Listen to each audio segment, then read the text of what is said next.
what does it mean when you have a male or female asparagus plant?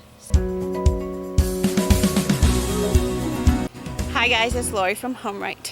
It is the beginning of December and I still have not taken care of my asparagus plants. They have been neglected. They are turning brown and yellow and I need to trim them back and then overwinter them. So let's go clean up the asparagus bed.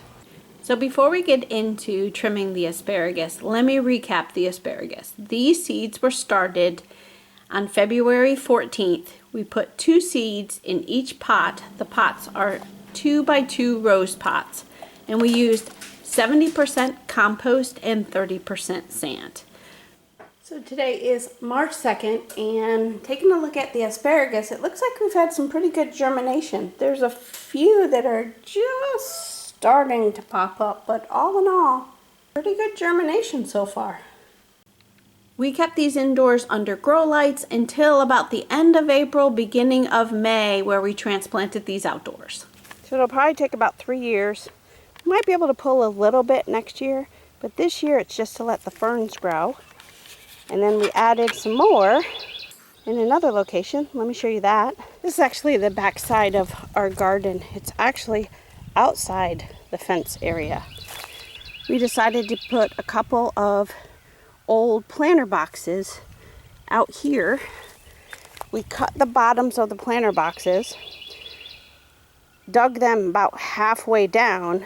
You can see these cages that we put over them. That's because we have a lot of deer in our area, and that's our way of keeping the deer out as it starts to grow. I need to get into this bed and start cleaning up the asparagus.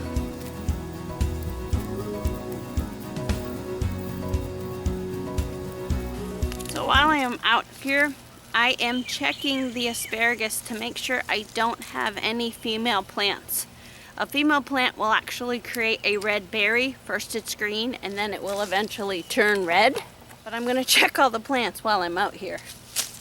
So what does it mean when you have male and female asparagus plants? Basically, the male plant is the one that produces the large, thick stalks that you want to eat. The female will still produce it, but most of the energy goes towards producing the seed, so the female plant just won't produce as much of the stalks. They're still there, but it just won't be as many as a male plant. Most gardeners, from what I understand, actually pull the female plant in order to have just the male plants in the garden.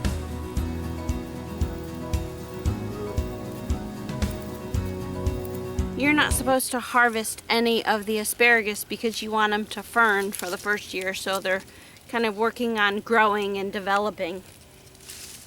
In the second year you might pull a little bit, but again it's still a development year, and then in the third year is when you can actually start to harvest.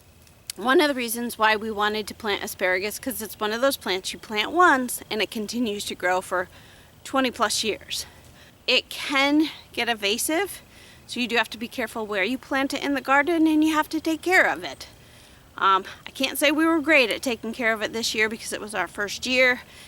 We kind of struggled trying to figure out the best place to put this in the garden, and we kind of put it in a little bit of a shady place where asparagus really want full sun. So it gets full sun for many of the months, but because there's trees directly above us, in June and July we still get a little bit of shade in this area.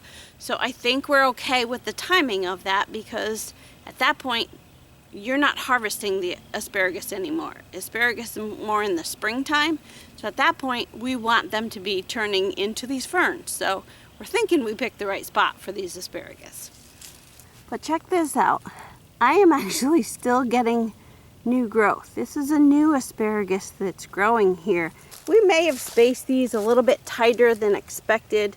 Typically they say about 12 to 18 inches for your spacing. I'm only about 6 inches here, but I'm about 12 inches there. I may need to thin these as they grow. It's just something I'm going to have to keep an eye on.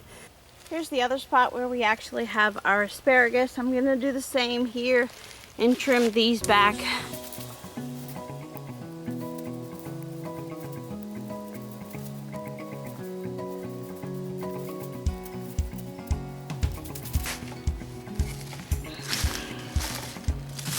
So I know we've been really bad at taking care of these this year. There is definitely some type of bug, probably aphids, that are covering it. And I see tons of tiny little, what look like eggs and stuff lying on the soil here.